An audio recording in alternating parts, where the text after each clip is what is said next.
Hello guys, today we will discuss about the if-else statement in Java.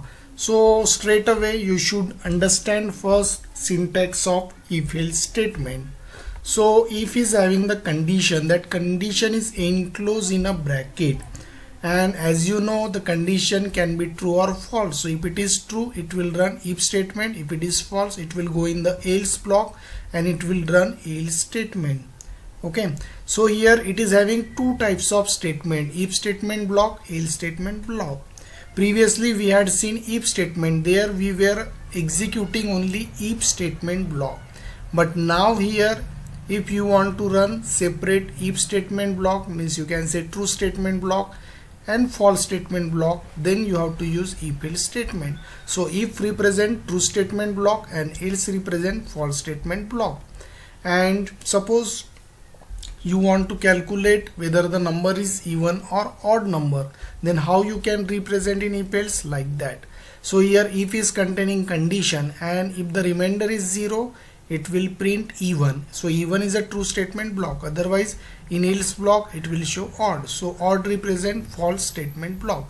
So in this way you can calculate the task by using the if else statement.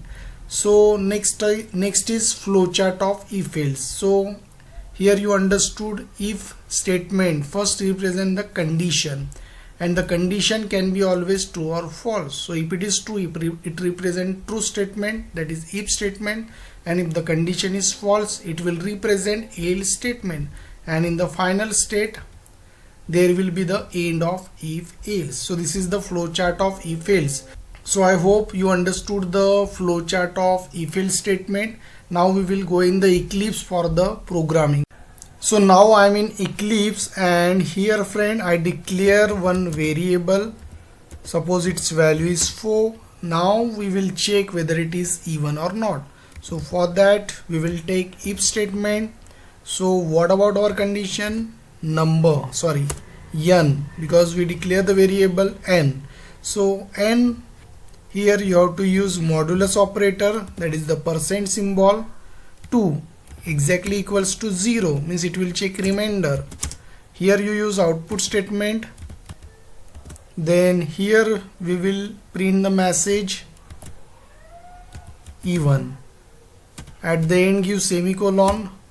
It means if the condition is true it will run this statement, otherwise there will be else block.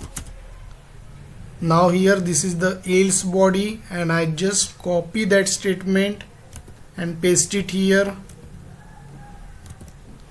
Here now our message will be odd. Now we will run the program, check the output. Now here you can observe the output, it is even, because n is what? Even number, because the remainder will be 0. And if you check this number, if you change it, suppose our number is 5, then once again we are running the program, and now the output should be odd.